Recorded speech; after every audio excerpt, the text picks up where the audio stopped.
Cabinet Secretary for Tourism, Wildlife and Heritage, Peninah Malonza, former Deputy Governor, Kitui County, now heading these three dockets in one. Welcome to the bench, Thank Madam you. CS. Thank you. Good to see you. Good to see you. What's it like settling into this new role? How is it? It's very exciting. Of course, I was the Deputy Governor before in Kitui County, and now I am the CS in the national level. And so for me, there's not much difference, but only in terms of the management, the scope. Of course, when I compare, when I was a Deputy Governor, I was under the Governor. But today, you know, I'm the CS leading the docket. So that's quite a difference. Yeah. Yeah. And you have a couple of PSs, right, who were on the bench a few weeks ago, Yes, right? I do, and I'm very proud of them. Yes. Of course, we had the two ladies, PS Humi Bashir and PS Sylvia Mseya. That's right. Yeah. And I mean, it's like an all-women's team, huh? No, really. It is not all women team. Yeah. Of course, I have a male PS for tourism. Umi Bashir is for culture and heritage. And of course, Sylvia is for wildlife. Yeah. So I have one male for tourism. Yes. Of course, for the first time, we've achieved the gender role. Yes, there you go. 2/3, 1/3. Tourism. Well done, well done. Speaking of achieving, during COVID, obviously, you know, the world was shut down and our tourism numbers weren't as good, right? Yeah. In fact, I've got some numbers here, if I can read them to you.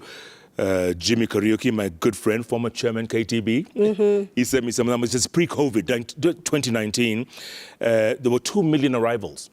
Yes. Around 2 million, right? And the revenue was 163 billion shillings. Yes. 2022, arrivals were about 1.48 million, revenue 268 billion. Are you surprised at those numbers going up so quickly? I'm not surprised because we've really worked hard for the last, I think, 4 months. To be precise, we've really worked hard because, of course, when I came in, the numbers were at 870, and of course, you've seen that we've been cruising the country, and I think I'm the most CS who's really cruised this country. Of course, with the cruise ship, with launching, you know, direct flights to Dubai, of course, and attending so many cultural festivals within the country. So we've really done a lot. But what I am very happy and excited about is because if you look at the numbers in 2019, there were 2 million, roughly 400 and something. But today we're talking about 1.4, a bit lower number. But if you look and compare the revenue that we've generated with the lower number, it has surpassed because we are talking of 164 billion by 2019. But today we have 1.4 and we've already hit 168 billion. 268 billion, yeah. That's incredible. Why? I mean, how is that? Well, it's just attracting a clientele of tourists who can spend a little bit more. Yeah. So for us, we've gone not for high numbers that really have no financial value, but we've gone for lower numbers that can spend more within the country. Yeah. Because basically tourism is all about forex exchange. How much are they living in the country when they come? Because we don't want to talk about high numbers, yet we're not earning a lot from the tourist flow in this country. Yeah. Yeah. So you're looking at quality, not quantity? Of course. We're looking at quality, not quantity. Yeah. Yeah. Tell me something. Where are these tourists coming from? What are the countries that are sending tourists here? Well, of course, we have one of our traditional markets. Majority of them are coming from our traditional markets, and our traditional markets have been US. Of course, US is leading with 203,000. Of course, followed by UK, which is another traditional market, followed by Tanzania, which is just across here, and Uganda, of course, coming in number 5. Of course, we have other countries like Italy, which has seen a lot of improvement. In 2020, we had 12,000 coming from Italy, and today we are talking about 31,000 coming from Italy. So those are some of the most improved especially Italy, is one of the most improved markets that we have seen. Yeah. But of course, we have seen quite a number of emerging markets like China, like Middle East, that is coming aboard. And we're very happy. Of course, Rwanda across here, Nigeria has done very well. Yeah. That's good. You mentioned cruise liners. Yes. How is it? I mean, I've seen quite a few pictures of them docking into Mombasa. Yes. And tourists, coming out and Of course, one of the things that has given Kenya a platform is because we have a new bay. And of course, we've seen quite a number of cruise ships. So far, we've received actually 4 since November. And you can imagine it's like every month there's a cruise ship docking. And that has been after 4 years without any cruise ship docking in Mombasa. And basically, this is to say and to tell the world that, of course, we are ready for cruise ship. Because first, we have a new bay that they can dock. And then again, we have a new leadership, of course. And there's goodwill from the political side. Yeah. Okay, with this goodwill, how do we plan to market Kenya more? Well, I have good plans to market Kenya. And of course, we're looking at marketing Kenya not only internationally, but first we're looking at marketing Kenya within the country. And that's why you've seen the seers seated here have been making moves to go to the media houses within this country. Because I want them to be the partners in this selling Kenya domestically.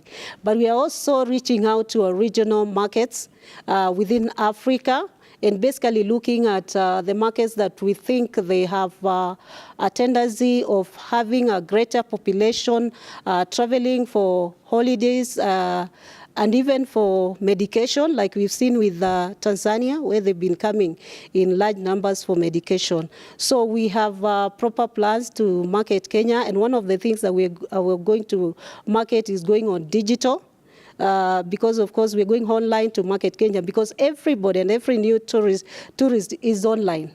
Right. And especially if you look at the world population today, we're seeing 65% is the young generation, the Z generation, the Y generation, the YOLO generation. And these are young people, and they are online. And so if you market through exhibitions, you may not find them there.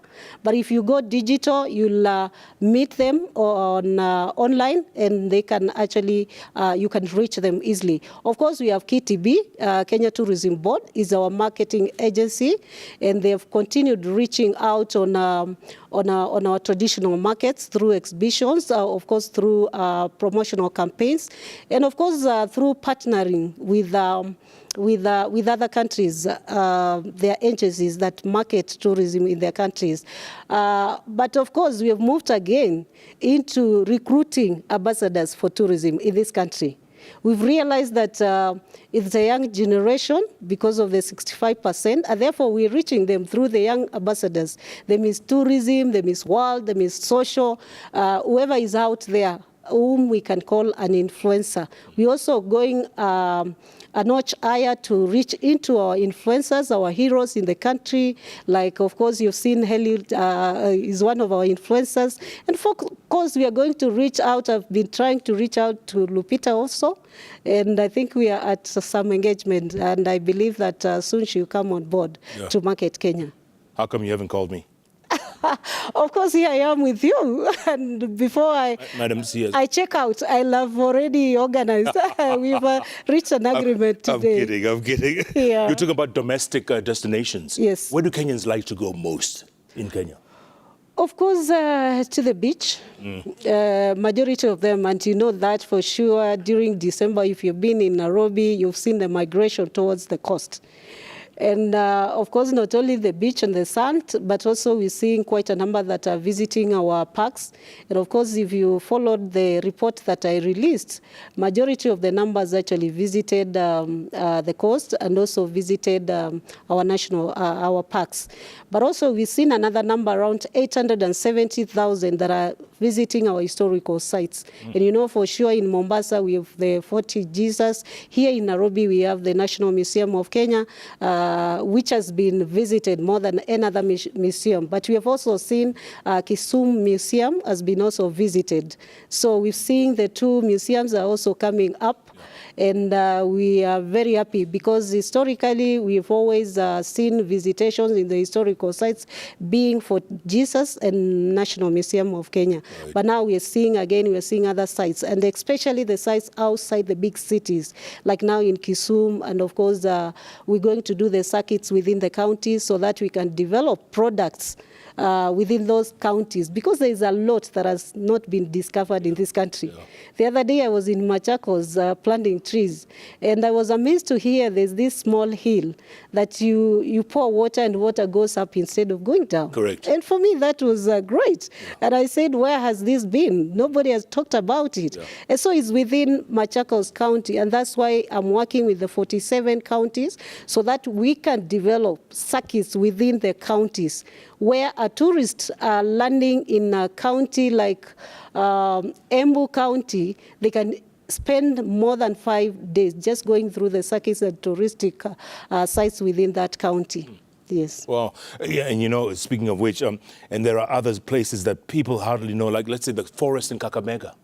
Oh, yeah. You know, there's great tourist attraction, or great potential, if I may say. Yes, actually, you talk of Kakamega, and today actually had the CEO from Kakamega, Minister of Tourism, and we were documenting what is there in Kakamega. And one of the things that came aboard was the Kakamega forest, and of course the crying stones, and also the Nabogo Mumea's, story and family kingdom, and of course the gold mining in that area. And these are sites that we can actually visit. And I'm very happy because, of course, the president of this nation also noticed that, and he has given me a directive that we should consider Western Kenya circuit and market it. You have a lot of work to do, huh? Yes, I do.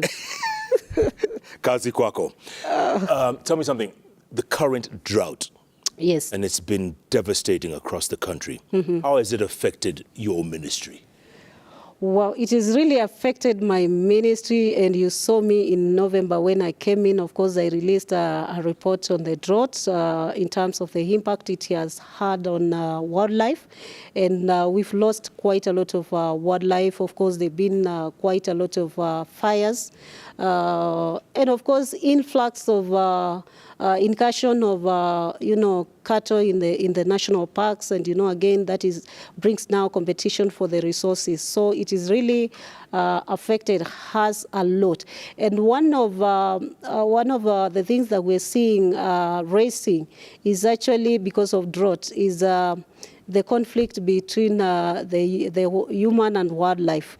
Because again, looking at a place like Savo that never received rains for the last, I think, 2 seasons, we've seen a migration of the wildlife, especially the elephants, going to the buffer zones and the corridors that we have. But remember, these corridors are meant for the wildlife to pass, not to stay. So we've realized that some of these places they've gone, there's pasture because it rained, but there's no water. So we find that they will feed and then come out to the human space, and then there's conflict.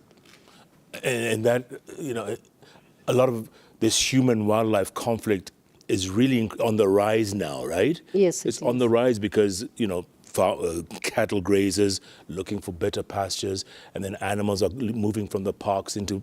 How are you dealing with that? Well, of course, we have strategies to deal with the drought. First, of course, the immediate, which we call the emergency strategies that we have to employ. And one of the things that we're doing in our parks is water tracking, because basically there is no water. The water ponds have dried, and of course, we realize that one of the challenges we have now is water and pasture. So we've been also buying, hay for the wildlife, especially the grazers. Of course, we have the browsers. They're somehow surviving the browsers because they feed on the top of the trees, of course. But with the grazers, really they're affected because the grass is gone. So we've been buying pasture. We've been also tracking water. And of course, concurrently, we are also looking at the long-term mitigation strategies where we are doing the water pumps, we're doing the boreholes, and we are also working with partners, at least to assist us in this area of drought. Yeah. Tell me something, Madam CS. Which animals are most affected? Because there were some stories back a few weeks ago, elephants were dying in some areas. Which animals are most affected?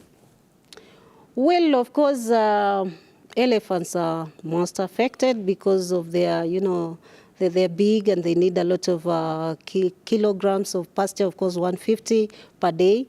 And followed by, we've seen recently the giraffes following up, and zebras. And we are a bit concerned because when you see zebras actually dying, then the drought is really severe. Yeah. I saw some camels dying in the north. That was very disturbing. Yes. Right? Tell me something. The famous Maasai Mara, has it been affected by this drought? Yes, it is affected, but a lot has been done around Maasai Mara, and I want to thank the new governor there because he has taken steps really to save Maasai Mara. And it has been a concern for all of us. Of course, we know Maasai Mara has been reported to be dying. So in Maasai Mara, there's, the wildlife has been affected, but of course, we've good news from Maasai Mara because it has rained, unlike Safo and Amboseli. So you cannot compare. The wildlife loss that we've seen is in Amboseli is the highest hit because basically in Kajiado it never rained. Safo partially rained in one side, but the other side never rained. So we're seeing Safo comes ranking number 2 in terms of the effect of drought. Yeah. I was reading a story earlier on the news. The meteorological department said the rains are going to be delayed further. Yeah. So they might arrive maybe in another 2-3 weeks' time, and they're not going to last as long as we expected. So what solutions are you coming up with to make sure that you can, make sure that it doesn't get any worse? Well, of course, I've told you that we're doing long-term mitigation plans, whereby we're doing, especially in the area of water, we're doing the water pumps, we're also doing the boreholes. And we're mapping out in terms of how much water we need in some of the national parks, especially Amboseli and Safo. We're also going to be doing a lot of grass bulking. This is a new one because we've realized if we don't grow grass ourselves, of course, we've seen it with this drought, that we've been buying a lot of hay. Yet we have quite a number of government parcels of land that we can grow grass. So we're going to do grass bulking, but also is a new product that also our people, and especially in the rural areas, they can grow grass and sell to us, and that becomes a cash crop too. Yeah. Very good. Human-wildlife conflict. When animals invade farmlands. Yes. Right? Yes. And let's say they kill people. Right? People are trampled to death or maybe eaten by lions or even hippos in some areas. What is the compensation for that? Do we know? Yeah, there is the Wildlife Conservation and Management Act 2013 as outlined how much you're supposed to be compensated in case of a loss of life. Of course, is 5 million. In case of injury, is 3 million, and of course, going down. A lot of people say it's taken a long time for them to get compensated. They say there's a whole line of people waiting to be compensated. I know it's not your fault. You've been in the job a few months. But, what are you doing to make sure that people get compensated in good time? Well, one of the things that I'm looking at is the challenge of that compensation, because I've realized actually there's quite a number of people who have not been compensated going back to 2014. And I have a report on my desk that has gone back to 2014, and you can imagine that person probably is a family that lost life through, maybe somebody was trampled by elephant, and up to today, how many years? We're talking almost of 20 years. They're still waiting, or even 10 years, they're still waiting. So one of the things that I'm doing, because I've realized we don't have enough resources to compensate, is to look at the other alternatives that we can do. And one of the areas that I'm considering is to come up with an insurance that now will cover people out there. And when there's injury, they can be compensated immediately, so that the families don't, experience this pain for long. The other things we're looking at is, of course, managing the challenge is managing the causes of human-wildlife conflict, because you have to solve the root cause. What is the root cause? The root cause is probably there's encroachment in the parks. Probably the animals are walking out of their enclosures, of course, which is a national park, to the human space. And we need to ask ourselves, where are the animals walking out? Probably it's because of pasture, it's because of water. And those are the things that we are already now providing within the park. And that's why we are also doing restoration of our parks, so that we can also do a bit of vegetation and also grass. Yes. Tell me something, when it's the other way around, like in Meru recently, people turned on an elephant and they killed it. What happens in that case? What do you do about that? Of course, it's wrong to kill the elephant, but of course I can imagine the destruction it had caused, of course, is against the law.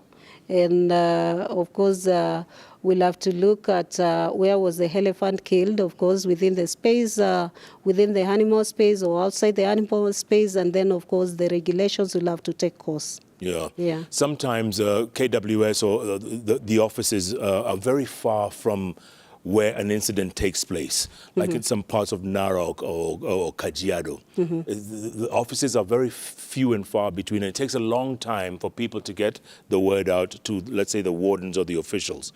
What do you plan to do about that? Because, it's so difficult sometimes. Well, one of the things that we've done with our wardens is actually to capacity build them to work very well with the communities. And in this matter, they've already given their numbers to the community. They can reach them through the telephone numbers.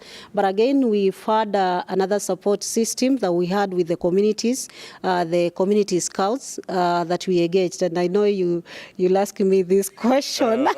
But of course, we engaged community scouts through a stimulus program.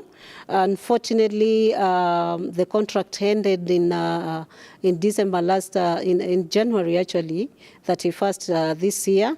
And again, of course, we didn't have more money in that package, and that's why we've not called them back to the work. So they've really been assisting, because they've been relaying this information to our wardens and to our rangers, and we've seen that there's been a quick response in case of anything. And of course, as a cabinet secretary, I've also been receiving direct calls, and when I receive, I act. You do, huh? Yes. Well, you answered the question I was going to ask you about those, the scouts, 5,000 or so who laid off in January. If you did get the money, if you did get a budget, would you rehire them? Well, we would, because from the cry that I've had since I came in, I realized that, of course, they were not prepared. Because when you enter into a contract, then, of course, a contract has a specific timelines in terms of expiry. And therefore, we needed to prepare these young men and women, because this was a contract for 6 months, but of course we renewed it for 2 years, of course. And that was enough period for them to be prepared, because this is a contract. And whenever you get into a contract, you sure that one time it will come to an end. And I think they were not prepared, because from the cries and the whoos, you can tell that this young generation and the young people out there, they're really suffering. And of course, because of the heat of COVID, you can, everybody went, everybody was grounded. And so I understand their cry, and I'm trying to work hard, really. I'm trying to work hard to look for resources so that if you're lucky enough and approached a few donors to see whether they can actually fund, and we have them get back. Fantastic. Yeah. All right. Community Scouts, you heard from the CS. Stop bothering me now, okay? In the meantime, how do you build trust, Madam CS, between you and KWS and the communities? Which, you know, sometimes, because some KWS staff are very rough on some communities, not all, a few of them, they confiscate their livestock, you know, and they treat them badly sometimes, not all, again. How do you build that trust? Well, of course, we do social responsibility. We've now started what we are calling coexistence between human and wildlife. And of course, we're doing a lot of social responsibility activities and programs. And we are also going to what we are calling now community conservation, so that they own the wildlife together with us. Because this is heritage to this country, really God-given. And I've always said that those days of my grandparents and even my great-grandparents, they used to tell me a story that the human used to coexist very well with the wildlife. And therefore, we're going back to the roots so that we can also train the communities now to hone. And of course, this is where we are invoking our wildlife conservation management act in terms of these communities. Are they benefiting from the national parks, from the game reserves that are next to them? Because every time the wildlife leave their space, they are going to these communities. And therefore, we are actually reviewing our Wildlife Conservation and Management Act so that we can bring in the issue of benefit sharing to the communities that are around the national parks and the game reserves. Again, of course, we are also capacity building our staff so that, of course, they do not act very rough with the communities. And allow me to say that we have very good laws in this country. And I can tell you for sure, the Wildlife Conservation Management Act 2013 that we have is very good law that we have. Because if you cross across Tanzania, if there's cattle incursion in any of the park, you lose a half of your cattle to the government, and they sell it. Here in Kenya, if there's incursion in the national parks, our rangers will actually take the cattle out of the park. They will do a shed. They will water the animals. They will feed the animals until you come, and you go to court. You only pay 10,000. And that's why we are seeing there's a lot of laxity with our neighbors, but we are addressing that because every time the Tanzanian cattle come across to Kenya, they even relax because they know that we will take care of them, we will water them, and they will pay 10,000. But with the new the revision that we are doing with the act, then we want to tag a cost on every head. Yeah. And that's why we can have money to pay for compensation. Absolutely. Yes. Very good. Very good. Madam CS, I want to take a break, come back, talk about World Wildlife Day. Coming up, is it this Friday? Yes, on 3rd March. 3rd of March. Yes. World Wildlife Day. What does that mean? What are you planning to do? What's on the agenda? And also, moving forward, you know, how do we raise those tourism numbers? Right? Okay. Excellent. Talking to the Cabinet Secretary for Tourism, Wildlife and Heritage, Peninah Malonza. She clearly loves her job. You need to call me to do that work. Huh? Oh, yes, I will. I will, definitely. I'm kidding. Keep tweeting. Let's get your comments, questions at Koinange Jeff, at Citizen TV Kenya, the hashtag JKLIVE. JKLIVE takes a break. We'll be back in a moment. Can I sneak into the law? Yes.